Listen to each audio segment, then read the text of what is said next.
Goitre या घेंगा, क्या इसका इलाज जरूरी है या ये अपने आप भी ठीक हो सकता है बिना किसी ट्रीटमेंट के? ये सवाल बहुत कॉमन है और बहुत सारे मरीज जिनको गोइटर है ये सवाल उनके मन में आता है। तो चलिए जानते हैं इसके बारे में।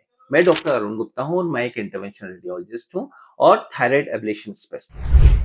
आज का वीडियो बहुत ही प्रैक्टिकल टॉपिक पर है और बहुत ही आसान भाषा में मैं आपको समझाऊंगा कि गोइटर क्या होता है, क्यों होता है, क्या ट्रीटमेंट ऑप्शंस हैं। गोइटर जब हम कहते हैं तो जब हमारी थायराइड ग्लैंड बड़ी होने लगती है तो इसे इनलार्जमेंट ऑफ गोइटर कहते हैं। गोइटर कोई बहुत खतरनाक बीमारी नहीं है, बट इस पर ध्यान देने की जरूरत है क्योंकि इसके साथ थायराइड हार्मोन इम्बैलेंस एसोसिएटेड हो सकता है। और जब थायराइड बड़ी हो जाती है तो गला बड़ा लगने लगता है, सूजन लगने लगती है, तो देखने में अच्छा नहीं लगता। कोई भी आपके पास से निकलता है तो घूर कर देखता है और सो पेशेंट्स बहुत कॉन्शियस हो जाते हैं गोइटर को लेकर।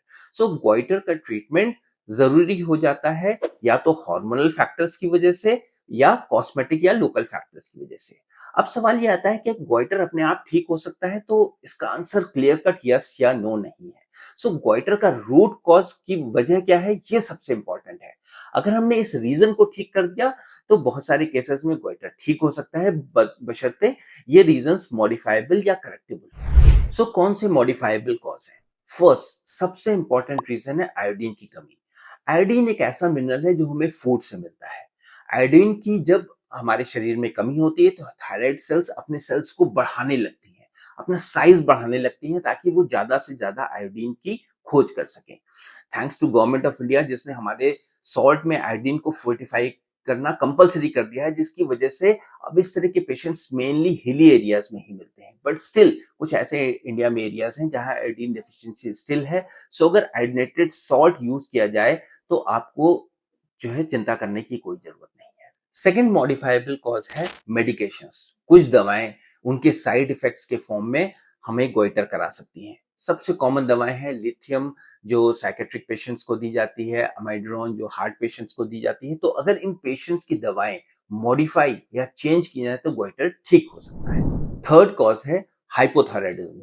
सो अगर आपकी थायराइड हार्मोन्स, थायराइड ग्लैंड कम बना रही है तो ब्रेन्स को सिग्नल मिलते हैं कि थायराइड को और बनाना है, थायराइड को अपना साइज और सेल्स बढ़ाने पड़ते हैं ताकि ज्यादा हार्मोन्स बना सके, जिससे थायराइड ग्लैंड हमारी बड़ी हो जाती है, गोइटर हो जाता है। सो अगर थायराइड हार्मोन्स की टैबलेट्स प्रॉपर डोज में डॉक्टर के कंसल्टेशन से प्रिस्क्राइब होती हैं तो थायराइड साइज नॉर्मल हो सकता है।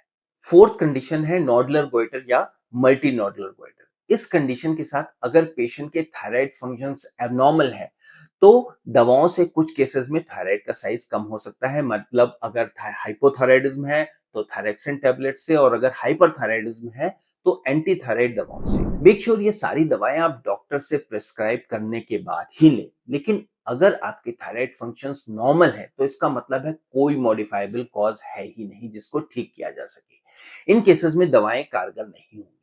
और इन पेशेंट्स को अगर सिम्टम्स हैं या कॉस्मेटिकली सूजन अच्छी नहीं लग रही है तो दो ऑप्शंस हैं। या तो सर्जरी करवाइए जिसमें मल्टीपल इश्यूज हैं जैसे गले में scar, voice change, high risk, general anaesthesia, लंबा रिकवरी टाइम। दूसरा ऑप्शन है एक स्कारलेस बिना इंसिशन का needle based day care procedure, thyroid nodule ablation, जिसमें सिर्फ एक नीडल से थायराइड नोड्यूल को एब्लेट किया जाता है और गोइटर 3 से 6 महीने में खत्म हो जाता है और पेशेंट्स का गला नॉर्मल अपीयरेंस का हो जाता है।